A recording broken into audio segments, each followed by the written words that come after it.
Hi guys, so welcome to river with that. I am Edward. ஒரு software engineer என்ன பண்ணுறாரு, அவரோட ஒரு ஷிஃப்ட்டை முடிச்சுட்டு நைட்டு போயிட்டு தூங்குறாரு. ஸோ திடீர்னு மார்னிங் எழுந்திரிச்சு பார்க்குறப்போ அவரோட ஒரு ஃபேஸ் பார்த்தீங்கன்னா ரொம்ப ட்ரூப்பாக இருந்திருக்கு. அவரோட ஐ வந்து க்ளோஸே பண்ண முடியல. அவரோடனே பயந்துட்டு ஸ்ட்ரோக்காக இருக்குமோ இல்லை வேறு ஏதாவது என்னவா இருக்கும் அப்படின்னு சொல்லிட்டு சீக்கிரமாக ரஷ் பண்ணி ஹாஸ்பிட்டல் போகிறாரு. ஸோ எல்லா டெஸ்ட்டுமே எடுத்துட்டாங்க. ஸோ ஃபைனலாக அவருக்கு ஒரு கண்டிஷன் டயக்னோஸ் பண்ணுறாங்க.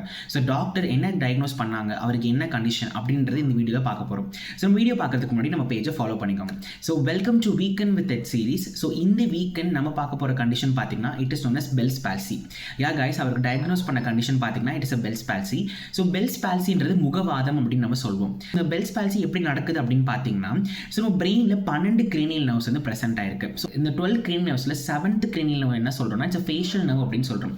ஸோ இந்த ஃபேஷியல் நம்ம ஃபேஷியல் மசில்ஸ்க்கு வந்து பாஸ் ஆகுது.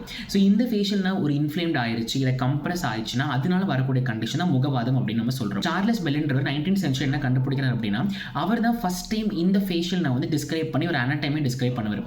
அதனால தான் இதுக்கு பெல்ஸ் பால்சி அப்படின்னு ஒரு பேரே வந்துச்சு. ஸோ இதை தவிர பார்த்தீங்கன்னா ஒரு எக்ஸ்டர்னலாக ஒரு வைரல் இன்ஃபெக்ஷனால ஹெர்பஸ் சாஸ்டர் மூலமாகவும் பெல்ஸ் பால்சி வரதுக்கான காரணம் அதிகமாக இருக்குது. சில பேருக்கு பார்த்தீங்கன்னா எக்ஸ்போஷர் டு கோல்டு டெம்பரேச்சர், இப்போ கோல்டு கிளைமேட்டில் அதிகமாக எக்ஸ்போஷர் ஆகுறாங்க. அப்படி இல்லை ஏதாவது ஒரு கோல்டு சப்ஸ்டன்ஸ் சாப்பிட்டா கூட அவங்களுக்கு இந்த மாதிரி வரதுக்கான சான்ஸும் அதிகமாக இருக்குது. இது தவிர பார்த்தீங்கன்னா பாடியில் பார்த்தீங்கன்னா நிறைய ஜாயின்ஸ் இருக்குது. ஷோல்டர் ஜாயிண்ட், எல்போ ஜாயிண்ட் அப்படின்னு சொல்லிட்டு. அதே மாதிரி ஃபேஷியலில் பார்த்தீங்கன்னா டெம்போரோ மேண்டிபுலா ஜாயிண்ட் அப்படின்னு சொல்லுவோம். இந்த டிஎம்ஜே ஜாயிண்ட் அஃபெக்ட் ஆயிடுச்சு அப்படின்னா கூட அவங்களுக்கு இந்த ட்ராமானால வரக்கூடிய கண்டிஷன் பெல்ஸ் பால்சி இருக்கிறதுக்கான வாய்ப்புமே ரொம்ப ரொம்ப அதிகமாக இருக்குது. பெல்ஸ் பால்சி எப்படி வருது அப்படின்றத பார்த்துட்டோம். இதோட சிம்டம்ஸ் பற்றியும் இதை நம்ம எப்படி ப்ரிவென்ட் பண்ணலாம், ஸோ மெடிக்கல் ஃபிசியோதெரபி கேர் என்னென்னலாம் கொடுக்கலாம், இதை எப்படி நம்ம கண்ட்ரோல் பண்ணலான்றதை நம்ம நெக்ஸ்ட் வீடியோவில் பார்க்க போகிறோம். So stay tune for the part 2. Thank you guys.